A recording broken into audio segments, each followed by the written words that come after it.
Heckling Fandom are one day away from shitty NFL football, the Hall of Fame game. And tonight we go over top 10 receivers. It's time for garbage time.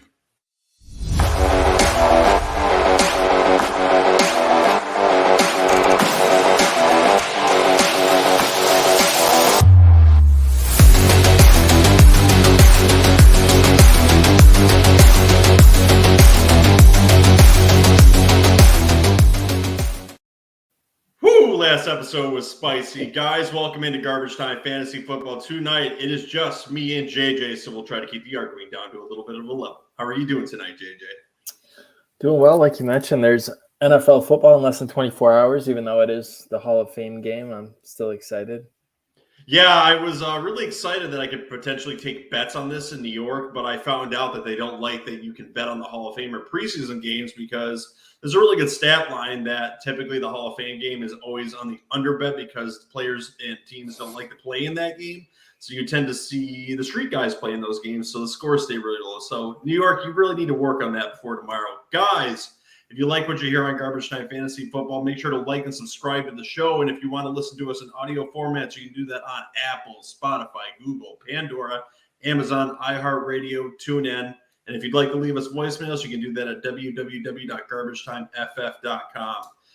Also, I wanted to mention something that went on in our comments because this is an interactive show. And if the Heckling Fandom talks to us, I like to react to it. So, JJ, I wanted to get your opinion on this. So, under our YouTube video about our rookie dynasty draft video, a gentleman by the name of Ramzi said that he really didn't like our snake draft format, specifically it being 3 rounds in the rookie draft. So, this is the second year of our dynasty draft going forward. I just wanted to get your thoughts about this. Do you prefer rookie drafts to go through the first round and then go right back to the person with the worst record? Or do you like the snake draft format when you're doing your rookie drafts every year? It's an interesting question. You know, those Rons like to say a lot of controversial shit. But I honestly hadn't thought about it. Like every dynasty league I've been in is snake, and that's just like an oversight by me, I guess. But that doesn't make a lot of sense, like to work at like the NFL draft where the worst team gets the first pick of each round. So maybe something to put up for debate in our poll for our season. Yeah, honestly, it's nothing I've ever really considered because in fantasy drafts, it's always snake style, at least any one that I've ever been in. But I mean, you know, in the regular NFL, it does go in that kind of style. So I thought it was kind of interesting. Let's ask Rob what he thinks about that.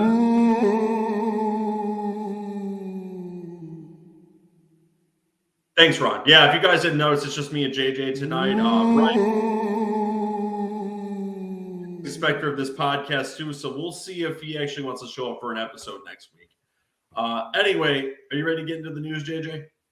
Absolutely.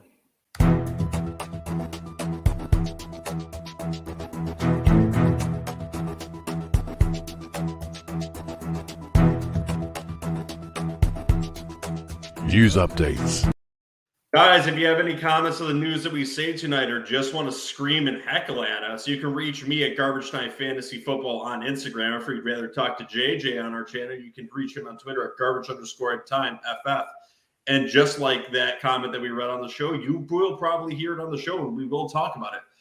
First little bit of news I have for you tonight, JJ, is right back to the Deshaun Watson saga. So I don't want to stick to that story. I just want to talk about the kangaroo court that is the NFL. Now that he had a 6-game suspension and is going back to appeal, and you would think that would go to a third-person arbiter to determine what the appeal process would be.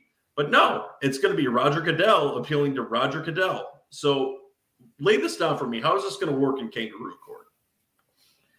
I don't really know. Everything I've seen today is either 12 games or full season. So I'm moving Deshaun way down in my rankings, and I'm just not going to draft him anywhere. So yeah, we're getting a little bit of exciting about him on Monday. That just kind of deflated when we saw the appeal was coming through. The NFL is going to do NFL things and just do whatever they want. Apparently, the NFLPA's really got to get on that. Use that union, guys.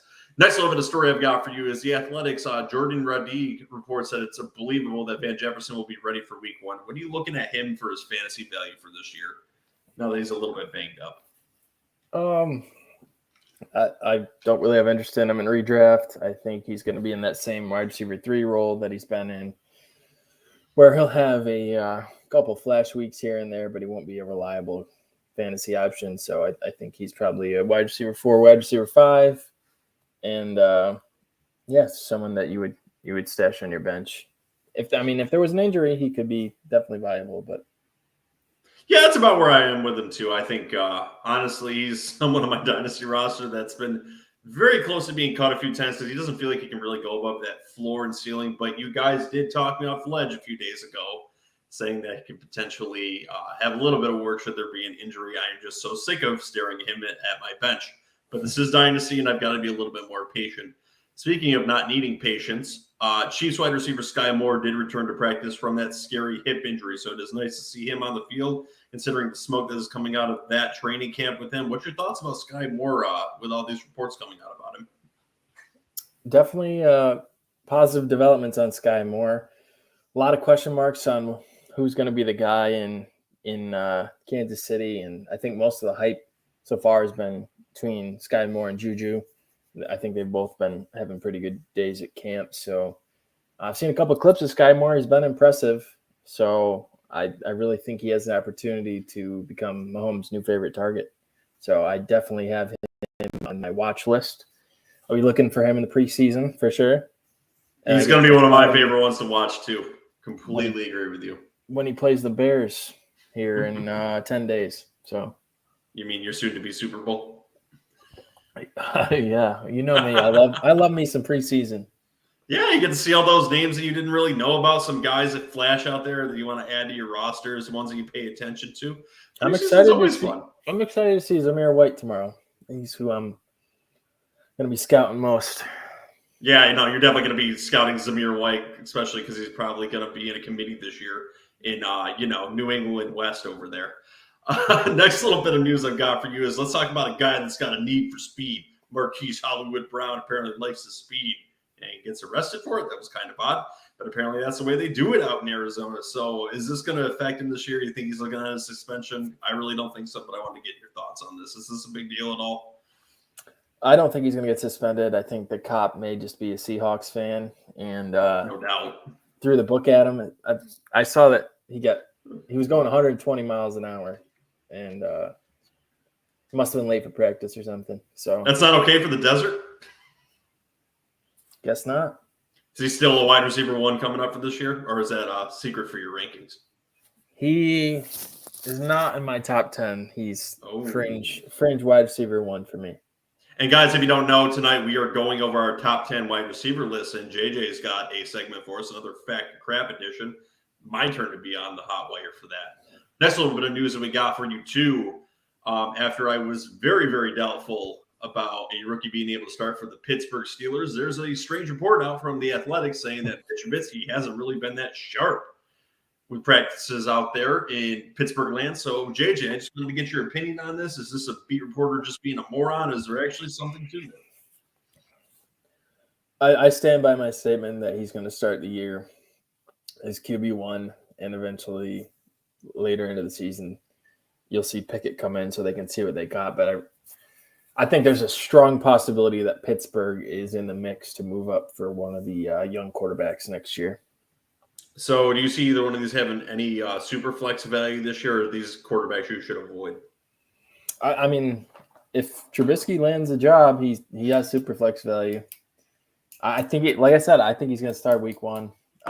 He's obviously has mobility. They have great weapons there. So he has a big opportunity. He's just got to clean it up in camp. Okay, and now let's talk about some unfortunate injury news that's going on out with the Broncos. They seem to just be getting hit with a plethora of injuries on the offensive side. And one of them, unfortunately, happened to their young stars, and one of our favorites, Tim Patrick. He's suffered a torn ACL, and he's expected to be out for the entire year. So just give me the layout for this Broncos offense. What's this going to do for the outlook of these other players in this offense for fantasy football? It really locks Judy and Sutton in as 1 and 2. Last year, Tim Patrick played out wide quite a bit, and Judy went into the slot. So I think one of the biggest question marks for the Broncos this year was who's going to line up out wide when they're in 2 receiver sets. So now I think it locks in as Judy and Sutton. So I think, if anything, this boosted Jerry Jeudy more than anybody. Just do anything to the tight end position? Are they going to potentially use these tight ends more because Tim Patrick was that nice big target that you could have used in the red zone? No, I think if anything, it boosts Jeudy and probably KJ Hamler. Okay. But either way, I think, with Nathaniel Hackett as the new coach, I think they're going to be 12 personnel a lot anyways, and they're going to establish a run. So, but Jeudy and Hamler stock up. Yeah, no, especially KJ Hamler, who is, one of the alphas on this show. Next little bit of news I've got for you, too, is more of a rumor, which I'm sure you got plenty of them in your segment coming up for me. Rams coach Sean McVay says, I believe this team has potentially 2 starting running backs, which just screams committee going forward. And you on Garbage Time Fantasy Football declared that Cam Akers could potentially be a league winner this year and be one of the top running backs if he didn't have a committee. Let me preface, if he didn't have a committee. I did that in a hot takes episode. So okay, all right. So that doesn't count. It's just a hot take. It counts, but I'm just saying he's not for the people cold were takes very episode. down on him. I guess. Anyway, is this coach speak for this is going to be a committee with Cam Akers and Darrell Henderson? I mean, he was good for fantasy football up until his injury last year, but that's a problem with Darrell Henderson. He seems to get hurt every year. So what's this going to look like for the Rams offense? I think it is a little bit of coach speak. I mean, either way, Henderson was going to get carries in the offense. It wasn't just going to be Akers getting 300 carries like Najee Harris last year. So he's going to be in the mix either way. So it's really going to be more about who gets the goal line carries and the receiving work. So we'll see. I think it's probably 60-40, 70-30 split. If I'm a guessing man. That sounds like a nice carry load for Cam Akers. You don't really sound like this is going to be a committee then. I mean, he's the RB2. He's going to be in the mix. He's going to get touches.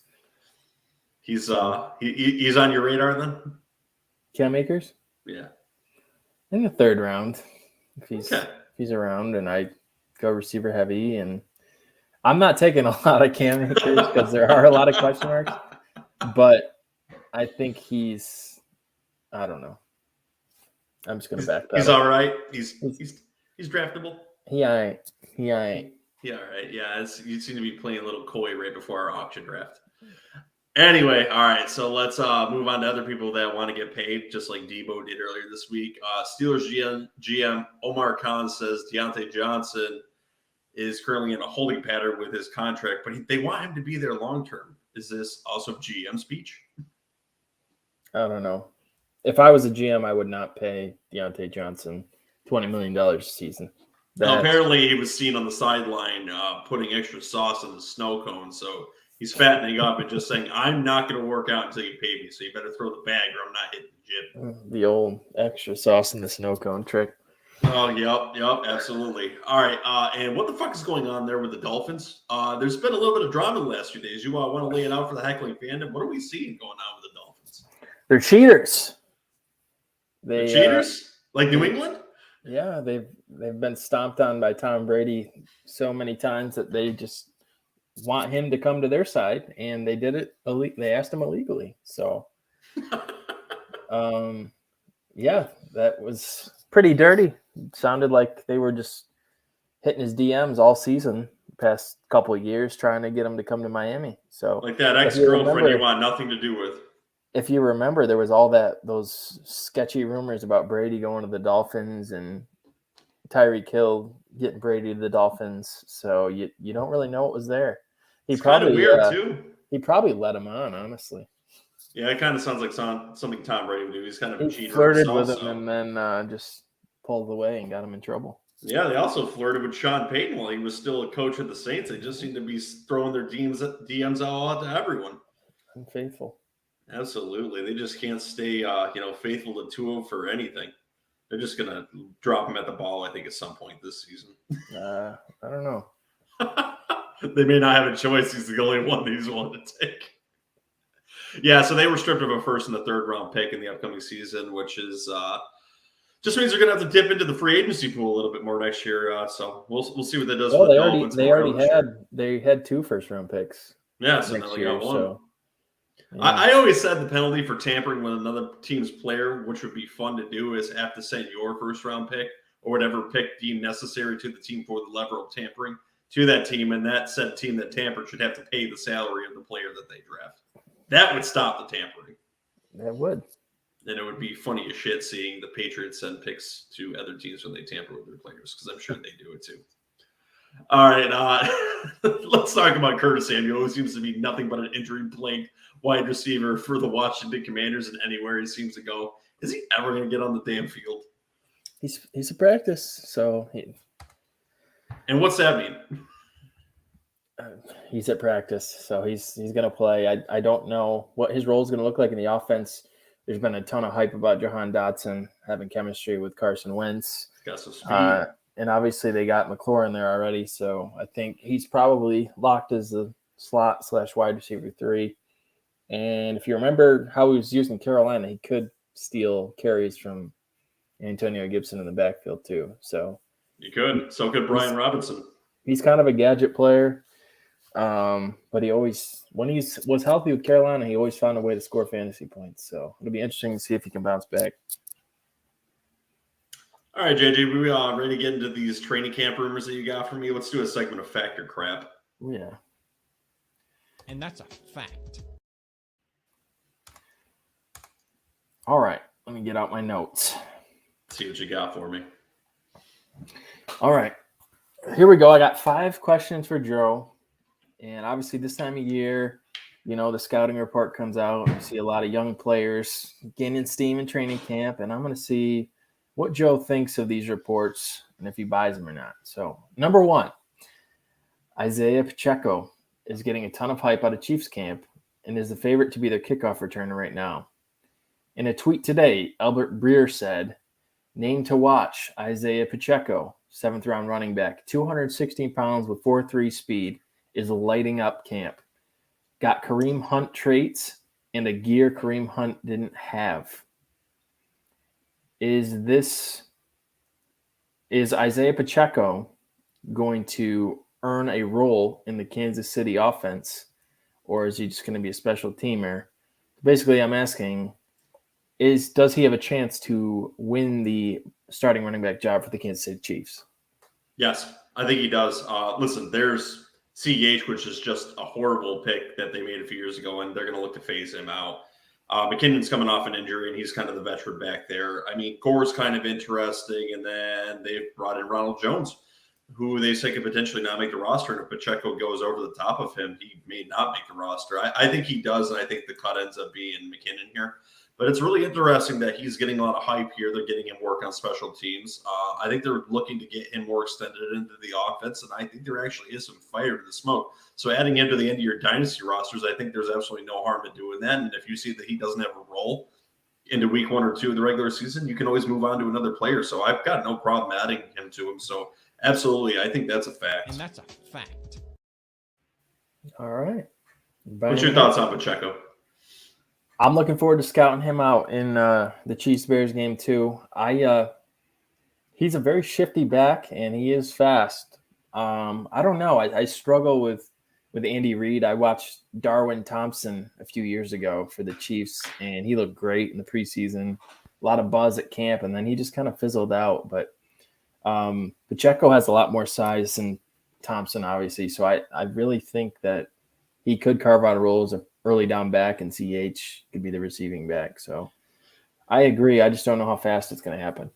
That build of him being a first and second down back is something really that Kansas City has lacked the last few years with that piece of shit CEH playing up there, who just can't seem to pull out a role in one of the best offenses in the league. There's no reason you shouldn't be able to just be absolutely insanely prolific in that offense. So guess what? Time for someone else to rise to the top, and it's going to be him or Ronald Jones, I think. So, yeah.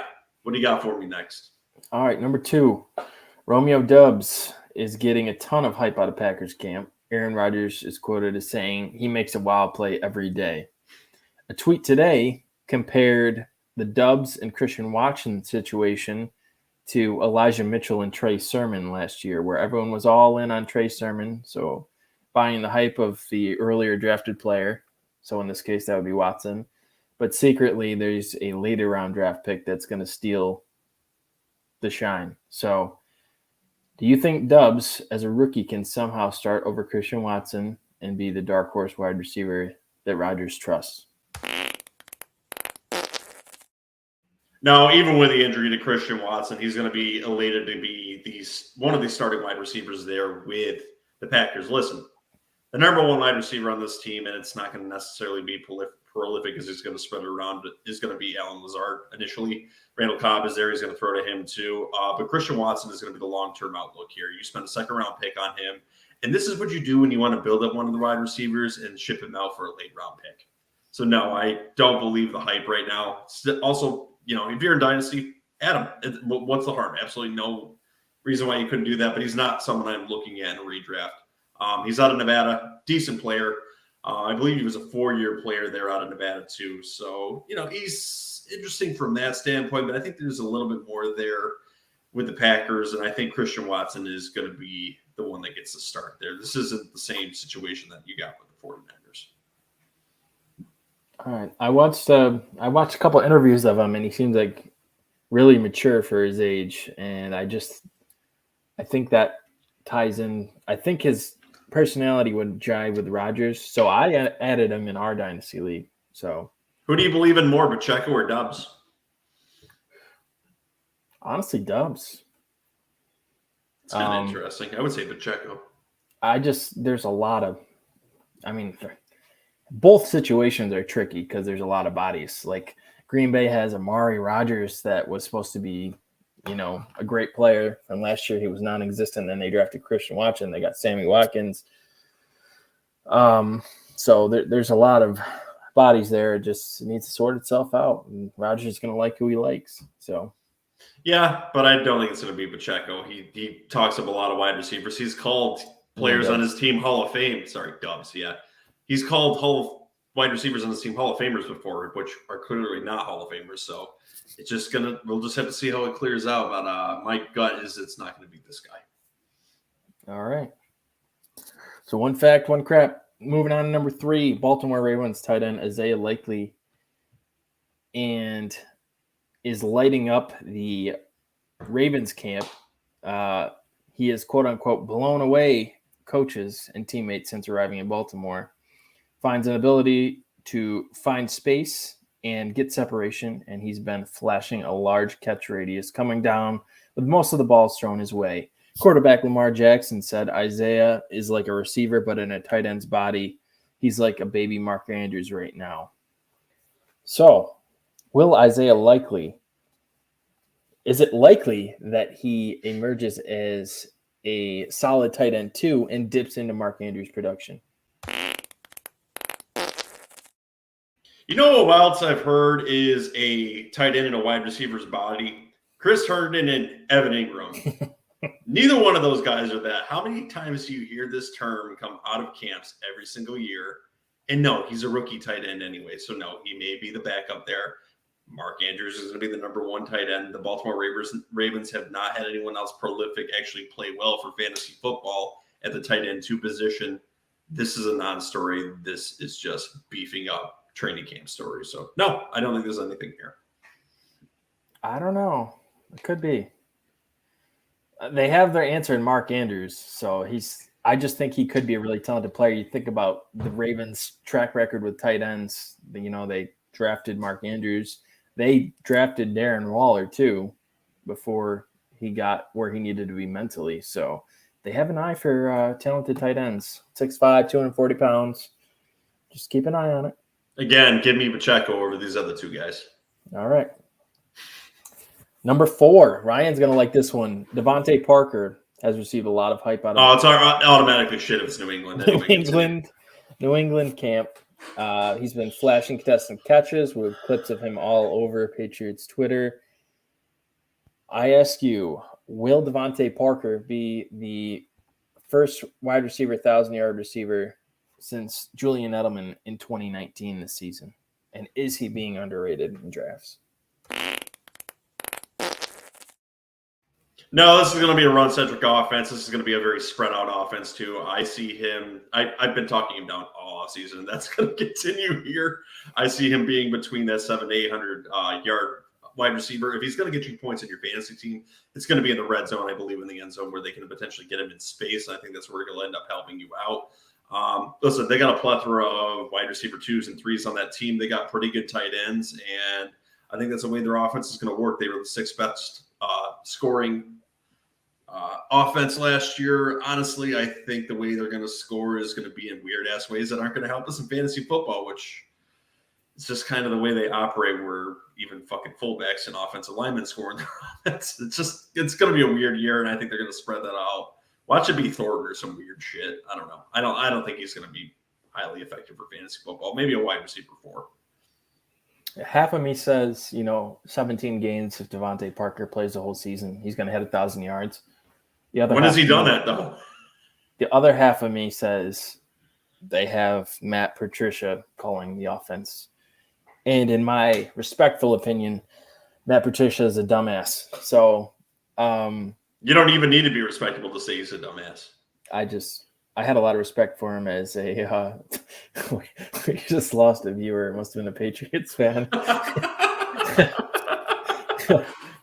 But yeah, so I just I don't know. I don't find myself taking Parker. Maybe I should. We'll see. All I can say is that pencil behind his ear to draw up plays, absolutely useless. He's just doodling cartoon kitty cats and stick figures. All right, what's your last one for me? Last question. George Pickens has really taken advantage of the Deontay Johnson hold-in. Again, more training camp clips have come out of him making sick contested catches, looking really sharp. So there's a lot of bodies there and a lot of mouths to feed. So is there any chance that George Pickens is fantasy relevant this season? And that's a fact. Listen, he's kind of hitting the perfect storm there. Deontay Johnson wants a new contract, may find his way shipped out of town halfway through the season. They have a guy that likes to dance after making first downs there with Claypool. And he's actually making a lot of plays and showing that he can make separation and get downfield, which if the starting quarterback is Mitch Trubisky, I think is going to be very helpful. He was thought of at one time, potentially in the last draft, as one of the top wide receivers in that draft up before his injury. So I think he's immensely talented. He's starting to show that he can play on an NFL level. I think he's the right pick for Pittsburgh here, and I think he could be fantasy relevant and is worth a late-round pick in your redraft leagues. All right. So I really like what you said about that. What's your thoughts on him? I like Pickens' talent a ton. A lot of it depends on the Deontay Johnson situation. I think if he gets out of there, I think there's a real chance for him to be relevant. But like I said before about Mitch Trubisky, he loves his tight ends. I think there's 4 main guys there that would get the ball, so it's tough for one to separate, I think. So I do think he'll have great weeks. But on a consistency level this season, I don't see it, but definitely going forward. Maybe a cheap DFS player you could throw in the back end of your lineups. Good in best ball, I bet, too. I think he'd be fantastic for best ball because you're going to see those weird games where he has those 3 catches for 80 yards and a touchdown. I think that could honestly be the dropping off point for him. And are you ready to get into our top 10 wide receivers for this upcoming year? I am. All right, let's watch Juju dance.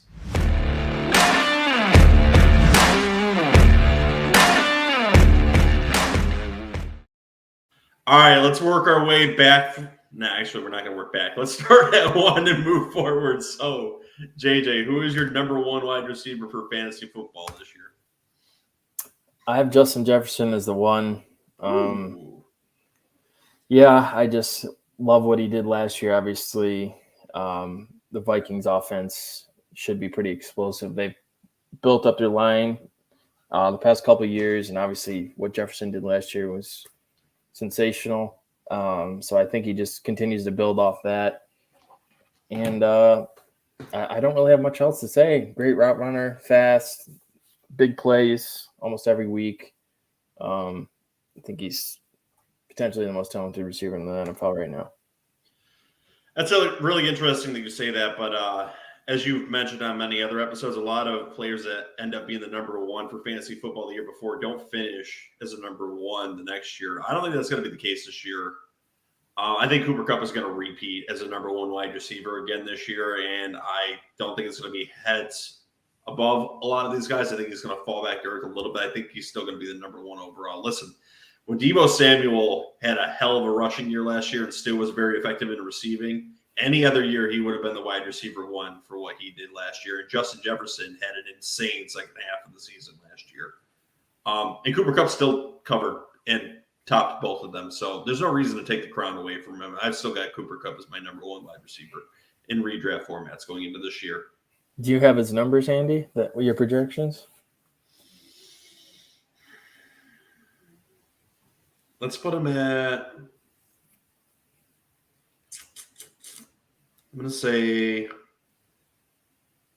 let's give him a badass season. Let's give him 1,750 yards and 14 touchdowns. Damn. All right. How you feeling? That's too crazy and too deep for you? Well, I'll just roll right into my number two receiver. It is Cooper Kupp. I have him regressing. I don't think he can replicate the season he had, almost 2,000 yards and over 140 receptions. I think the scouting report's probably out, so teams are going to look to take him away, and I think Allen Robinson probably capitalizes on that. But I still have Kupp with a monster season. I have him at 111 receptions, 1,421 yards, and 12 touchdowns. So I still think he has a great year and is worth a first-round pick, but I just don't think he's going to have that historic season like he had last year. The only way he doesn't have that historic season is if Allen Robinson takes a little bit away from that load from him, which Allen Robinson is talented. He could. But listen, there was other talented wide receivers on that team, including Odell Beckham last year, and other ones before they got injured and are now on Tennessee. But, yeah, no, I really think he's going to have that outstanding year again, and I think there's going to be one player that's going to fall just under him, potentially at 1,700 yards and maybe 10 or 11 touchdowns, and that's going to be Justin Jefferson, who's clearly my number two in this. And he's interesting because his offensive coordinator / head coach, who's going to be really doing both roles, is a very talented coordinator from the past. So I think Justin Jefferson could have a very, very good year, and it's going to be very close between these two, but I still give the edge to Cooper Kupp here. Okay. Who do you got as your number three, JJ? So the title of this episode is Ceedee Lamb a top three wide receiver? And my answer is yes. He is my wide receiver 3. I really think he takes this next step up. Last year was very frustrating. I was high on him, and Dak just did not look for him enough in pivotal moments, even though he constantly got open. And I'm definitely buying into the hype and some of the clips I've seen out of Cowboys camp. He's making all kinds of plays. And he's going to be the option one in a top 5 offense. So I really think he has a monster year. And this is his breakout season where he establishes himself as a top 5 receiver in the league. The problem with that is there was injuries to that wide receiving core last year, and while he was good, he wasn't necessarily top 3 elite. So he hasn't really shown that he can do that yet. The opportunity is there for him, but I just don't trust it to happen yet. So my number 3 is Jamarr Chase, who has shown that he can do that. I mean, you just look at what he's doing in training camp right now. He's getting 3 yards of separation on some pretty nasty corners. Just kidding. That corner helped prevent them from winning the Super Bowl. And he always gets burnt. But anyway, yeah, no, he still looks good there too. So Jamarr Chase is my number 3 currently. I think you would argue that Tee Higgins may be up there too. So that's kind of interesting, and will be interesting to monitor to see if Tee Higgins falls into our top 10 too. Very talented wide receiving core. Listen, Jamarr Chase won championships last year. He's got the potential to do that again this year. So I like Jamarr Chase in my number 3 spot. All right. I am not going to argue, as we'll roll into my number 4, who is Jamarr Chase. So I think his stats will be pretty similar to last year, though I think his reception numbers will come up to make his yards per catch a little less this season. He had so many deep balls last year. I think safeties are going to play way back when they play the Bengals. So I think they're going to try and take away that deep shot on Chase this year, but I still think he produces as he's a beast as a route runner and contested catch guy. So I got him again over 1,400 yards, double-digit touchdowns. Do I have double-digit touchdowns? Yes, 14 touchdowns. Damn, So, you got him catching a ton in the red zone then. Yeah, I like Chase a lot, obviously. So, you worried about Joe Burrow's surgery at all, or no? No, he's riding around camp on his little scooter. He'll be just fine. Probably with a scar in his mouth. All right, who is your number 5 wide receiver on this list? Did you give your 4? No, I didn't. Oh, yeah. Actually, so this one changed over the last 2 days.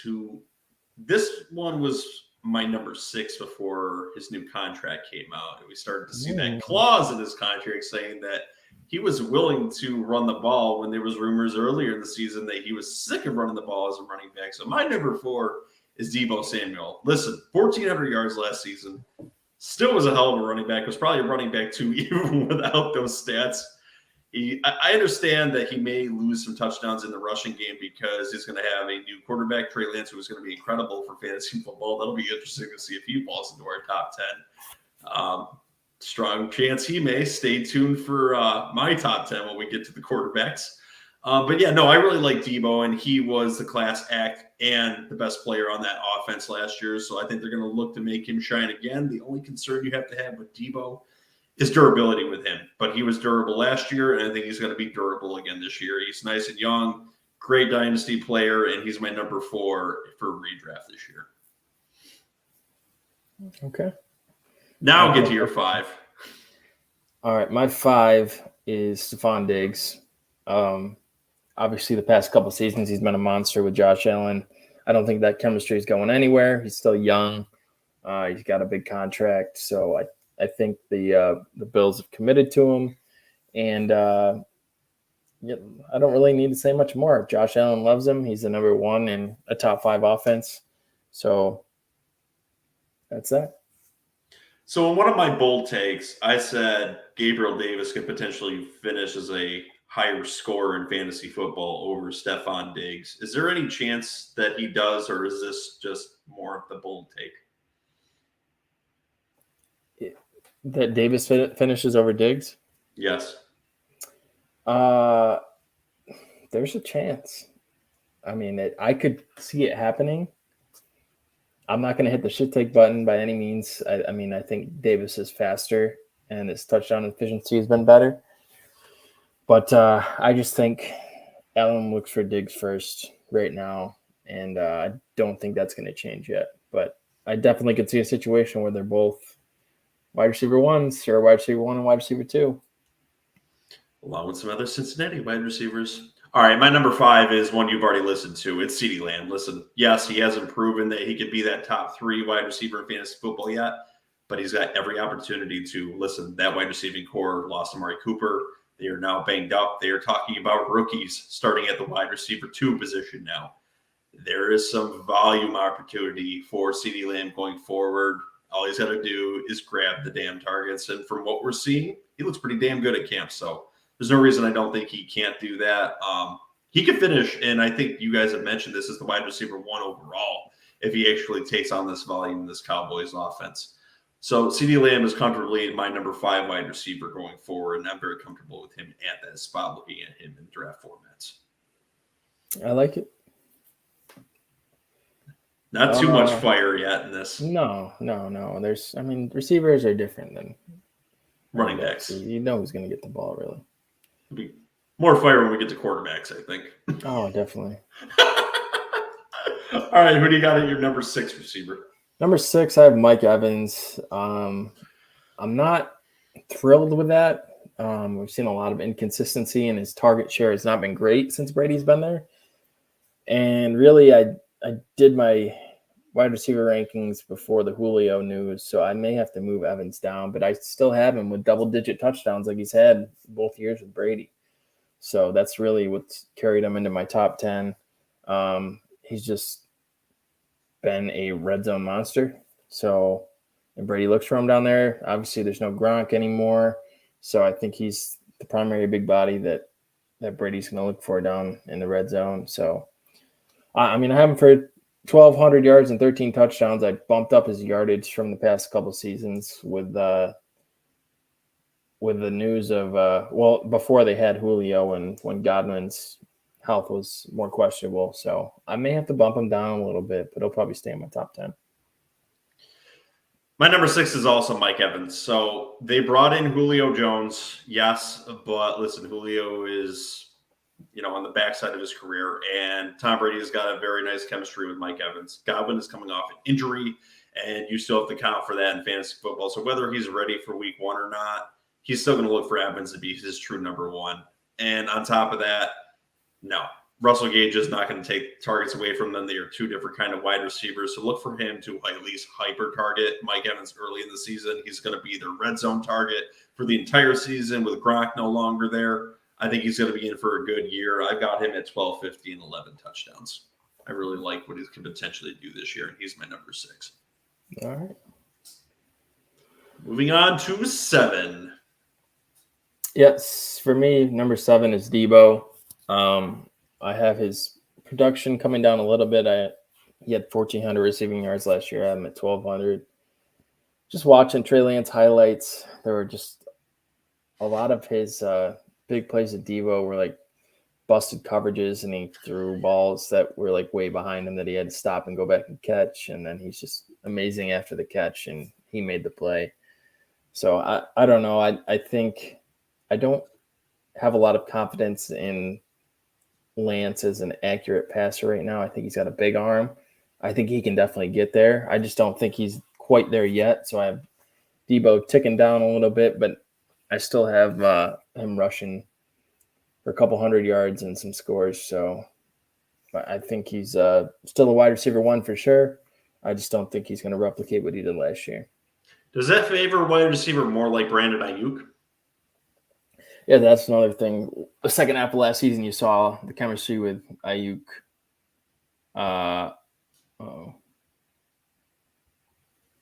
Sorry. Something going on there. Baby stuff. Uh-oh. Anyways, you saw the chemistry with Ayuk and both quarterbacks pick up at the end of last season, and obviously the Kittle there who's going to be hopefully healthier this season. So, yeah. I think still a great season for Debo, but a little less.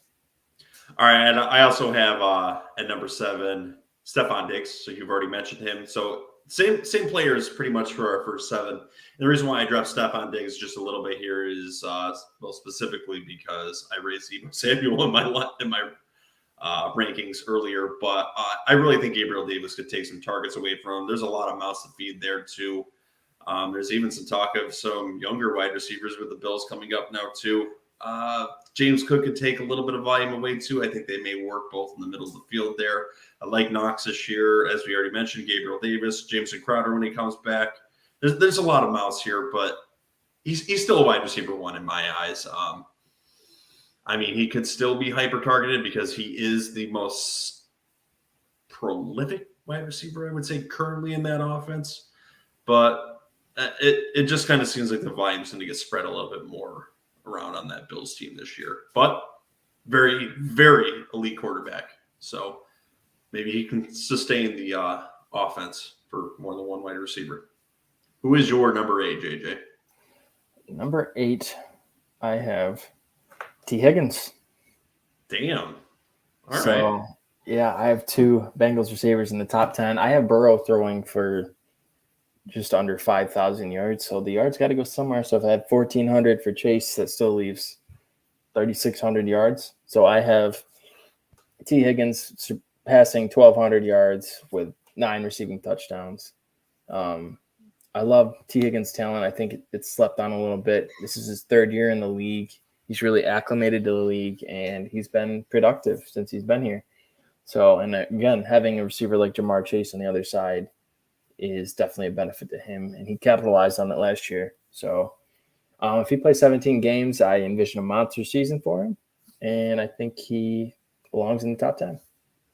I'm going to tell you right now, Tee Higgins just fell out of my top 10. He's my number 11 number 11 wide receiver in the year. So I've still got him as a wide receiver 1, but he's just outside of that top 10. So I think he's in for a fantastic year. My number 8 is Devontae Adams, who I think may actually end up moving up my list as the season gets a little bit closer. Listen, Derek Carr was his college quarterback. There's already a repertoire there, but it's a different offense. So that's why I've dropped Devontae Adams a little bit. He's still going to be the volume hog there. There's nice weapons along that offense. I think unfortunately, the running back by committee is going to get some passing work because that's how McDaniel's offenses tend to run. But listen, I mean, really, who was the chain mover in Green Bay? It was Devontae Adams. So he could still be in that similar kind of formula. They could be in shootouts where he has high-end games too. So could he get up into those numbers where he was playing like with the Packers? He could. I'm just a little bit more hesitant with him. So definitely still a wide receiver 1. Could be a steal for a lot of people in this offense. It just comes down to if Derek Carr can outperform Aaron Rodgers, honestly, because it's not going to be the problem of Devontae Adams. Yeah, I don't mind Adams. I think he has a good year. I got him coming up. I just think that people are really downgrading Waller and Renfro, and I don't think that their target share is going to go down quite as much as people think. I don't. In Green Bay, you saw Adams get literally like every target. There would be drives where Rodgers would just throw to him like 7 straight times, and then they'd score. Like, I don't think it's going to be like that in Oakland. I mean, I would do that too if it worked, which it did. Yeah. So, but I just think he has a phenomenal chemistry with Darren Waller, and Adams is a distractor on the outside, like it or not. I mean, if you don't double him, he's going to beat one-on-one coverage. So you can either double Adams and leave the middle of the field open for Waller, or double Waller and leave Adams in single coverage. So I think it's a great situation for the Raiders. But I think the reception total is going to be a little bit lower than some are thinking for Adams. Does he hurt or help Darren Waller?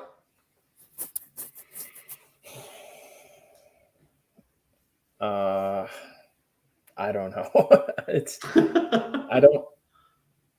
I think he helps. I mean, it opens up more for him. There has not been a threat like Adams in that offense since Waller's been there. He has been the main threat. And now I think he's going to be looked at as the number 2, and that could free up some coverage from him. So I'm going to say it helps him. I like Waller a lot this year, more than most, actually, I think. Okay. All right. Who do you got at your number 9? Number 9, I have AJ Brown. Wow. Yeah, I like AJ Brown is so talented. You think about the trade. It was Jalen Hurts that asked for AJ Brown and wanted him there. And this is obviously contingent on Hurts taking that step forward as a passer. But again, he doesn't have to throw deep bombs to AJ Brown. He can hit him in a slant over the middle, and he can take any pass to the house. He's so great after the catch. So I think he does really well in Philly. And I'm just very high on him this year. I just think he's too talented not to be productive.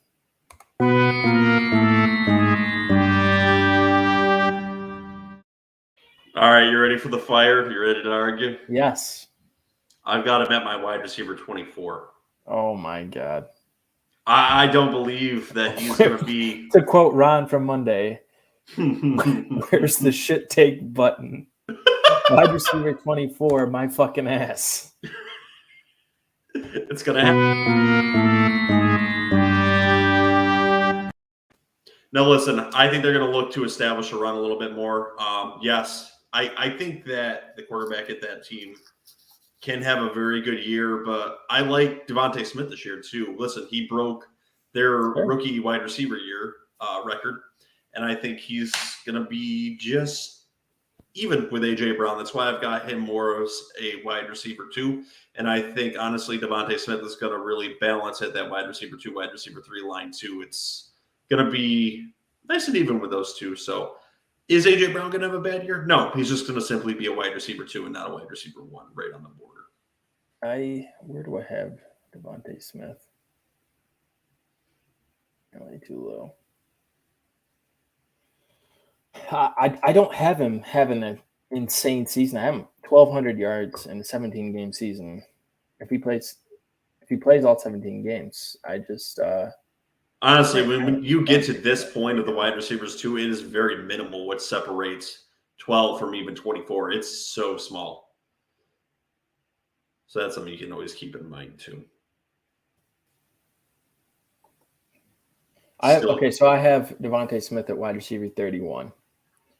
Okay. But that's with 1,042 yards and 6 touchdowns. So I have them both surpassing 1,000 yards.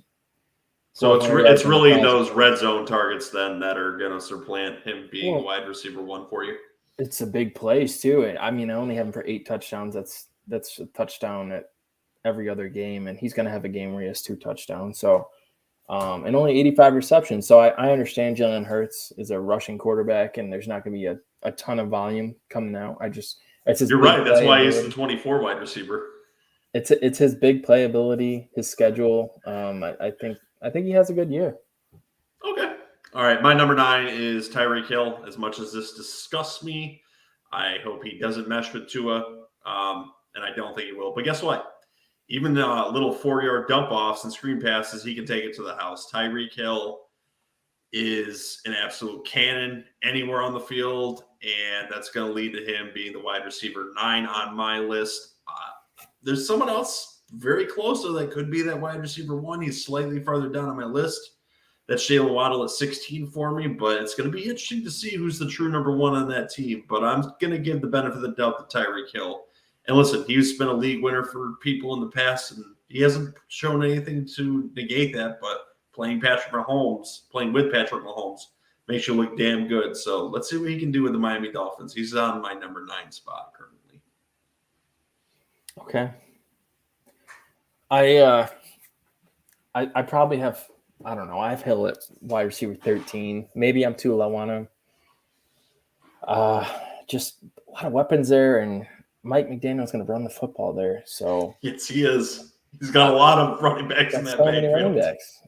I mean, he's going to use them coming out of San Fran. So I don't know.